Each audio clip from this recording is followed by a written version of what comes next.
Coach's Corner is brought to you by Carillion Clinic Sports Medicine, getting you back in the game.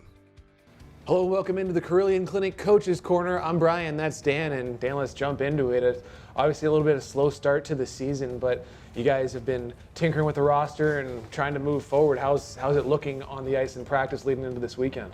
Yeah, I think we're taking steps in the right direction every day. I'm just trying to, make sure the guys understand how important that those steps, how urgent those steps are. With the slow start like that, we have to turn this around really quickly. The moves that you've made, what kind of goes into deciding who you're bringing in, who you're letting go, really when it doesn't affect like an injury or anything like that?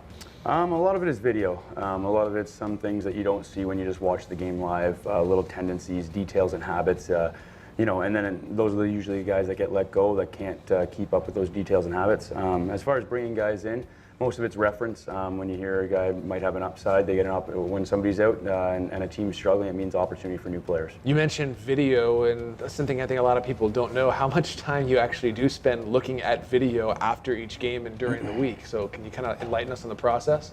Yeah, when it's back-to-back games, usually if we're home after the game ends, I'm up for the next 3-4 hours, kind of clipping everything for a morning meeting before our morning skate. So it can be quite a few hours.